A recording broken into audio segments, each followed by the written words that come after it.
अजित पवारांचा परळी दौरा आता धनंजय मुंडे ह्याच्यामध्ये ऍक्टिव्ह झालेले आहेत। त्यांनी स्वागत केलं आहे अजितदादांच्या स्वागताला धनंजय मुंडेंनी उपस्थिती लावली आहे। धनंजय मुंडे गेल्या काही दिवसांपासून परळीमध्ये गायब होते, मात्र ते आता अजितदादांच्या दौऱ्याच्या वेळी मात्र उपस्थित झालेत। वैजनाथाच्या दर्शनापूर्वी अजितदादा आणि मुंडे यांच्यामध्ये चर्चा सुद्धा झाली आहे असं समोर येत आहे। पंकजा मुंडे यांच्या सहित ते नमस्कार करणार होते, पण त्यापूर्वीच अजितदादा आणि मुंडेंमध्ये चर्चा झाली आहे। दरम्यान आपले प्रतिनिधी योगेश काशीद या घटनास्थळावरून आढावा घेत आहेत। योगेश, काय अपडेट आहे? नक्कीच राज्याचे उपमुख्यमंत्री अजित पवार आज बीड जिल्हा दौऱ्यावरती असून त्यांनी विविध विकास कामांचा आढावा, त्याचबरोबर परळी, वैजनाथ, गेवराई, अंबेजोगाई आणि बीड या ठिकाणी उपमुख्यमंत्री अजित पवार यांचा दौरा आहे। या दौऱ्यामध्ये सुरुवातीला उपमुख्यमंत्री अजित पवार हे परळीमध्ये दाखल झाले आणि परळीमध्ये प्रभू वैद्यनाथाचं दर्शन घेतलं, तिथे दुग्धाभिषेक केला आणि त्याचबरोबर अजित पवार यांच्या हस्ते आरती देखील झाली। यावेळी मंत्री पंकजा मुंडे आणि माजी मंत्री धनंजय मुंडे देखील समवेत उपस्थित होते।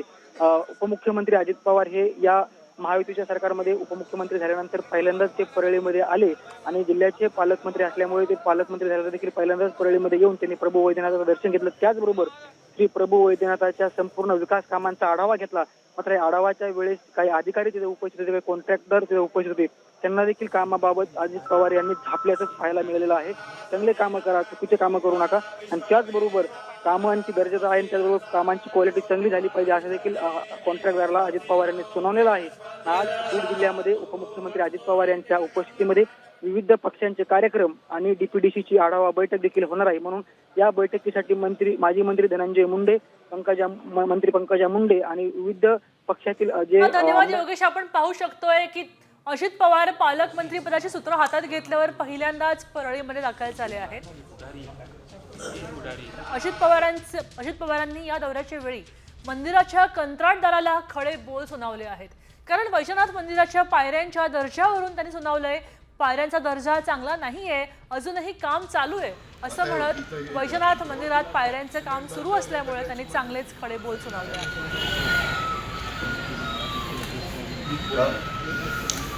आता इथं हे सुरुवातीला सिमेंट भरल्यावर हे दगडाची मजच गेली।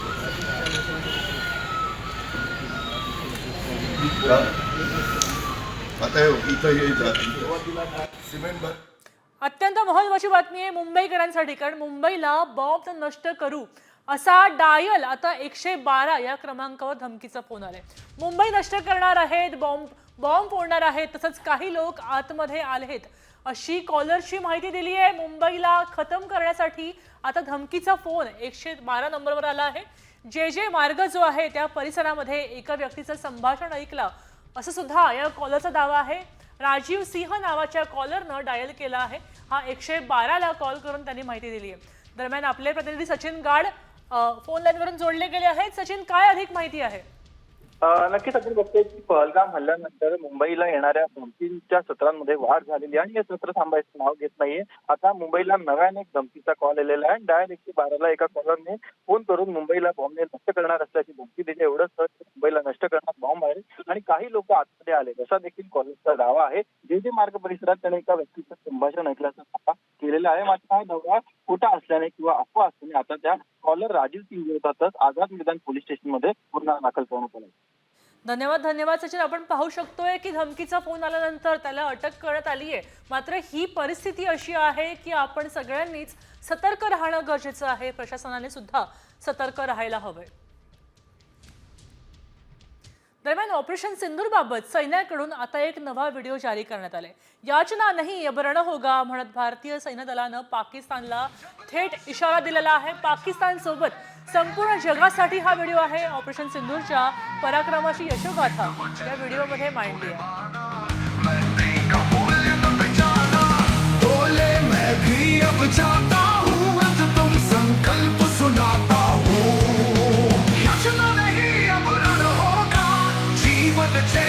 मरण होगा।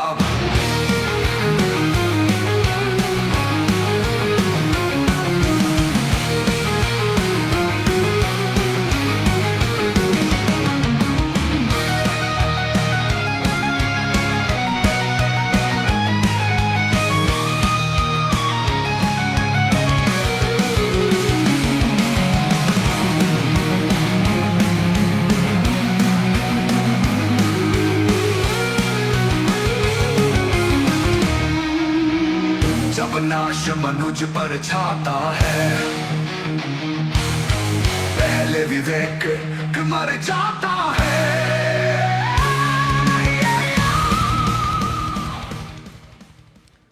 दरम्यान ऑपरेशन सिंदूर नंतर पाकिस्तानच्या निशाण्यावर अमृतसरमधलं सुवर्ण मंदिर होतं अशी माहिती आता मिळते. भारतीय लष्करानं ही माहिती दिली आहे.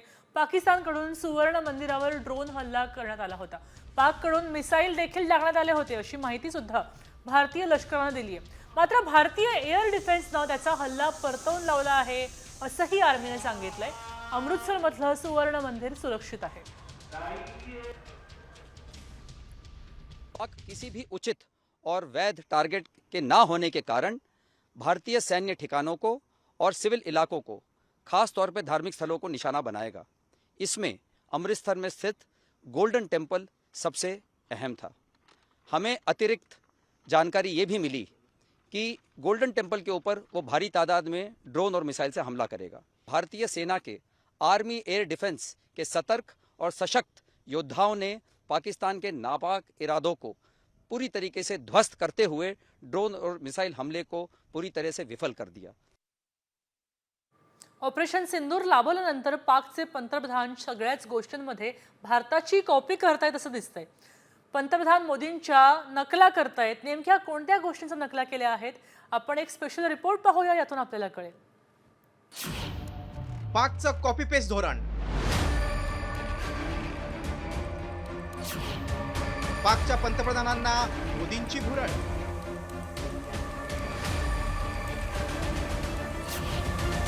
नकलाकार शरीफ मोदींची करतात नक्कल.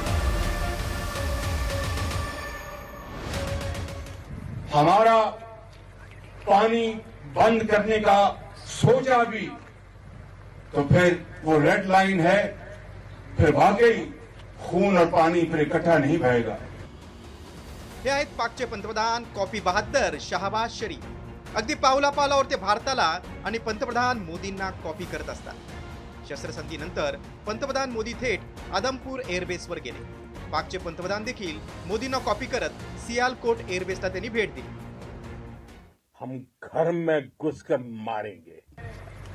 हमारा पानी बंद करने का सोचा भी तो फिर वो रेड लाइन है, फिर वाकई खून और पानी फिर इकट्ठा नहीं बहेगा. पानी का जो हमारा हक है रिट्रीट करेंगे और उसको मौजूद सूरत हाल में उसी तरह कायम रखेंगे.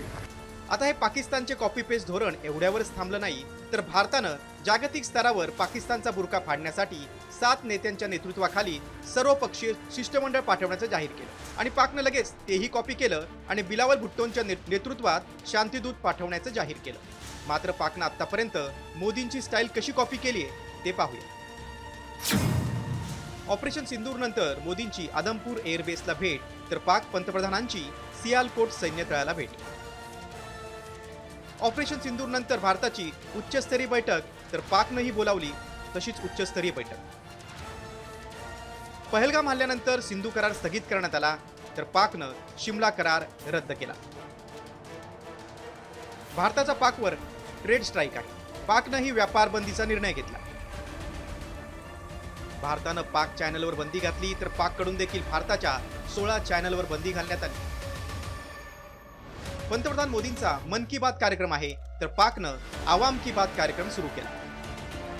एकीकडे भारतात सर्व पक्ष सरकार आणि सैन्यासोबत उभे आहेत, मात्र पाकिस्तानमध्ये खासदार संरक्षण मंत्र्यांची खिल्ली उडवतं.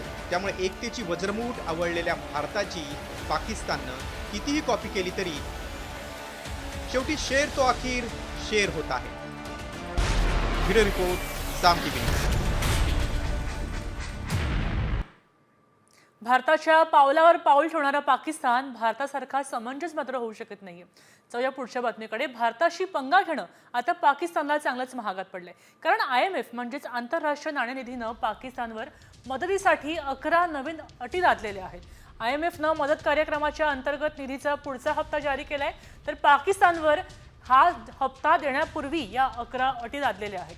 त्यामुळे भारतासोबतच्या भारताविरुद्धच्या तणावामुळे योजनेची आर्थिक आणि सुधारणा संबंधित उद्दिष्ट पूर्ण होण्याच्या मार्गातले धोके वाढू शकतात असं IMFनं म्हटलंय आणि म्हणूनच या 11 अटी जाहीर केलेल्या आहेत. नेमक्या कोणत्या अटी आहेत आपण ग्राफिक्स मधून पाहूया. 17,600 अब्ज रुपयांच्या नवीन अर्थसंकल्पाला संसदेची मंजुरी आवश्यक असणार आहे. सरकारच्या पुढच्या वर्षाचा कारभार कसा चालणार आहे याचा अहवाल मागवलेला आहे. बजेटमध्ये वीज महाग करण्याच्या सूचना दिलेल्या आहेत. शेतकऱ्यांवर इन्कम टॅक्स लावायला सांगितलाय. गॅस वापरावर कर वाढवायची सूचना केली आहे. 3 वर्षांपासून अधिक वापरलेल्या गाड्यांसाठी आयात कमी करायला सांगितली आहे.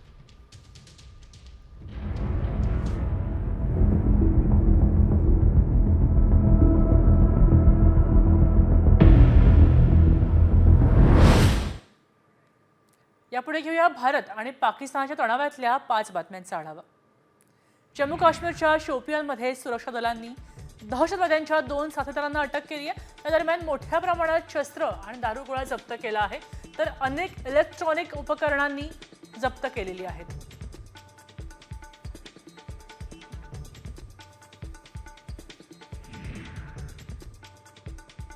जगभरात पाकिस्तानची पोलखोल करणाऱ्या संसदीय स्थायी समितीला विक्रम मिस्री माहिती देणार आहेत. ऑपरेशन सिंदूरबाबत कुठल्या देशांसमोर बाजू कशी मांडावी याची चर्चा होणार आहे. यामध्ये 51 खासदार नेते, 8 राजदूतांचा समावेश आहे. काँग्रेस खासदार शशी थरूर अमेरिकेतल्या शिष्टमंडळाचं नेतृत्व करणार आहेत.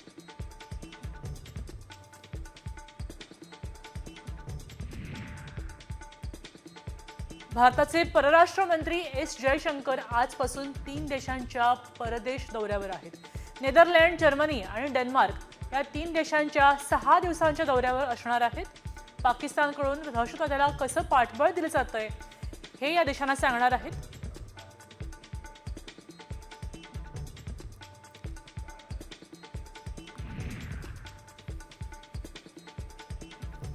ऑपरेशन सिंदूरनं पाकिस्तानमधल्या दहशतवादी आणि लष्करी तळांवर उद्ध्वस्त केली आहे. त्यानंतर पाकिस्तान मदतीसाठी चीनकडे याचना करतायत. पाकिस्तानचे परराष्ट्र मंत्री इशाक डार सोमवारी चीनचा दौरा करणार आहेत. या दौऱ्यात पाकिस्तान आणि चीनमध्ये द्विपक्षीय चर्चा होईल.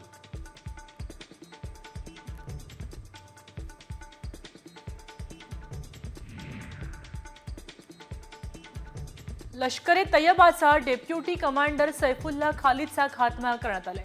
पाकिस्तानच्या सिंध प्रांतात अज्ञात व्यक्तीनं सैफुल्ला खालिदला गोळ्या झाडून ठार केलं. रामपूरमधल्या सीआरपीएफ कॅम्पवर हल्ला झाला आणि 2006 मध्ये नागपूरच्या RSS मुख्यालयावर झालेल्या हल्ल्यात सैफुल्लाची महत्त्वाची भूमिका होती.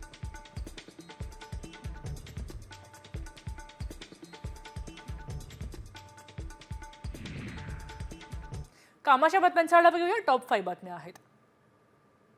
आजपासून 11वी साठी ऑनलाईन परीक्षेची प्रवेश प्रक्रिया सुरू होणार आहे. अर्ज भरण्यासाठी विद्यार्थ्यांना 10 ते 15 दिवसांचा काळ मिळणार आहे. 19 ते 28 मे पर्यंत ही प्रक्रिया सुरू असेल. त्यानंतर पहिली तात्पुरती गुणवत्ता यादी जारी होईल. मुख्य 3 प्रवेश फेऱ्या आणि आवश्यकतेनुसार विशेष प्रवेश फेरी सुद्धा प्रसिद्ध केली जाईल.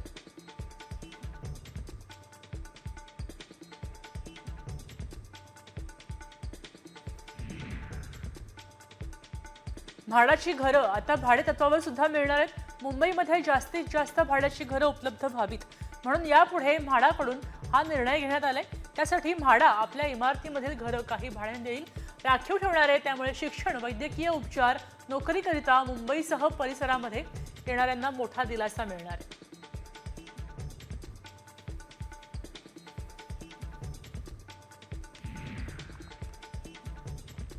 सोने खरेदी करणाऱ्यांसाठी एक उत्तम संधी आहे, कारण एका आठवड्यात सोने 4,000 रुपयांनी स्वस्त झाले.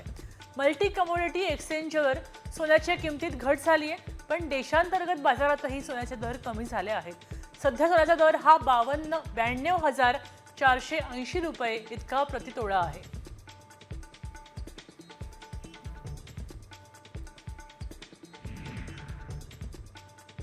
राज्यभरात पावसाचं धुमशान सुरू आहे. भाजीपाला, फळभाज्या या फळांना फटका बसलाय. परिणामी कृषी बाजार समितीमध्ये शेतमालाची आवक घटली आहे, दर वधारले आहेत. त्यामुळे नागरिकांच्या खिशाला मोठा फटका बसतोय.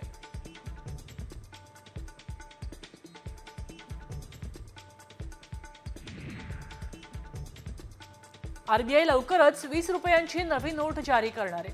नवीन नोटेवर राज्यपाल संजय मल्होत्रांची सही असेल अशी माहिती समोर आली आहे. या नोटांची रचना महात्मा गांधी नवीन सिरीजमधील 20 रुपयांच्या नोटांसारखीच असेल. याचसोबत RBIनं दिलेल्या माहितीनुसार 20 रुपयांची नवीन नोट जारी झाल्यावर जुन्या नोटा सुद्धा चलनात राहतील असंही स्पष्ट केलंय.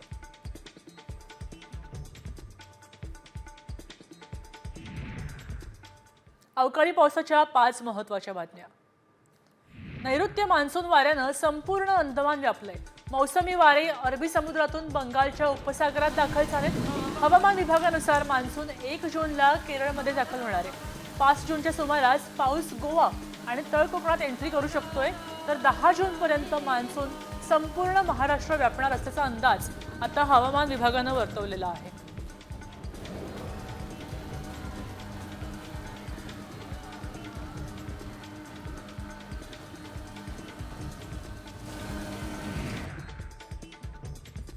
आज पुण्यासह कोल्हापूर, साताऱ्याला ऑरेंज अलर्ट दिलेला आहे. विजांच्या कडकडाटासह पाऊस पडण्याची शक्यता आहे. नाशिक, जळगाव, नगरमध्ये सुद्धा पावसाचा अंदाज वर्तवण्यात आलाय. तर मुंबईसह ठाणे, पालघरला सुद्धा पावसाचा येलो अलर्ट आहे.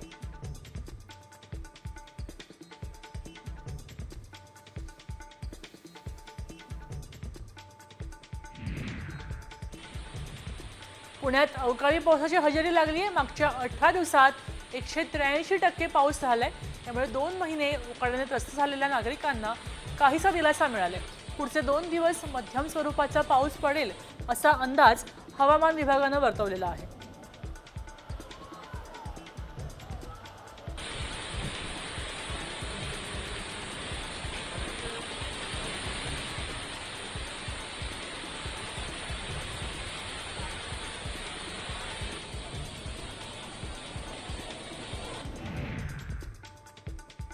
हिंगोली जिल्ह्यात अवकाळी पावसाचा कहर पाहायला मिळालाय. वीज कोसळल्यानं शेतकरी महिलेचा मृत्यू झालाय. तर अनेक भागात वीज वितरण विभागाचे पोल तारांसह जमिनीवर कोसळले आहेत. त्यामुळे वीज वितरण विभागाचे लाखो रुपयांचं नुकसान झालंय. विद्युत पुरवठा देखील विस्कळीत झालाय.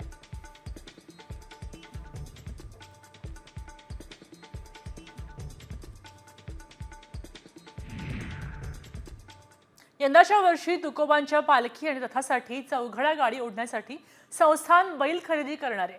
त्यामुळे बैलजोडीची निवड प्रक्रिया आणि रथाला बैलजोडी जुंपण्याचा मिळणारा मान ही प्रचलित प्रथा यंदा सुद्धा प्रथमच बदलली जाणार आहे. मात्र यामुळे भाविक आणि शेतकरी बैलजोडी मालक दुखावले जाणार आहेत.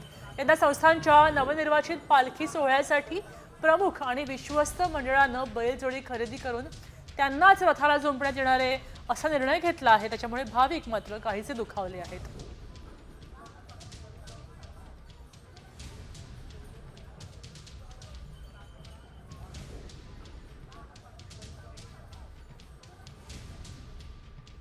पुढे आहेत IPL संदर्भातल्या 5 महत्त्वाच्या बातम्या. गुजरात टायटन्सनं एकही विकेट न गमावता दिल्लीचा एकतर्फी पराभव केलाय. दिल्लीनं गुजरातला विजयासाठी 200 धावांचं आव्हान दिलं होतं. गुजरातनं हे आव्हान 19 ओव्हरमध्ये एकही विकेट न गमावता पूर्ण केलं आहे. गुजरातनं 205 धावा केल्या आहेत.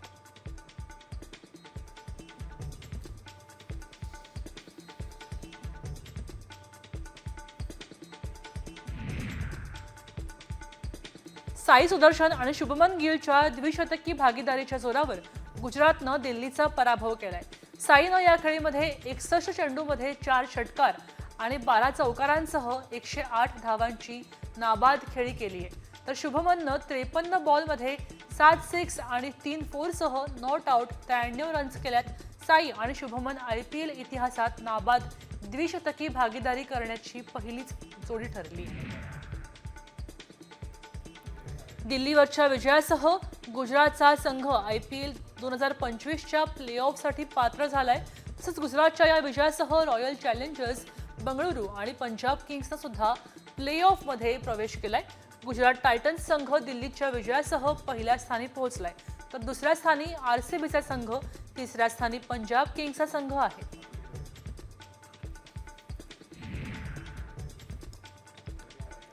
प्लेऑफमध्ये आता केवळ 1 जागा शिल्लक आहे. त्यासाठी 3 संघ अजूनही शर्यतीत आहेत.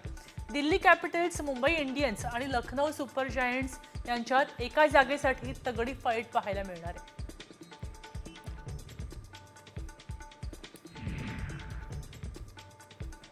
आता IPL मध्येही कोरोनाचा शिरकाव झालाय.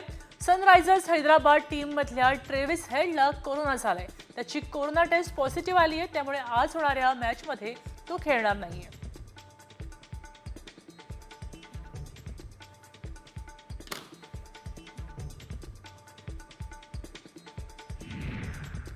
वेळ झाली एका ब्रेकची.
अमरावतीत मेळघाटला चक्रीवादळ आणि अवकाळी पावसाचा जोरदार तडाखा बसला आहे. अनेक घराचे छप्पर उडाले आहेत. आदिवासी बेघर झालेत. वादळी वाऱ्यानं मोठं नुकसान झालंय. या भागात जिल्हा परिषदेच्या शाळांचे सुद्धा छपरे उडाले आहेत. वादळी वाऱ्यानं अनेक ठिकाणी झाडं उन्मळून पडली आहेत.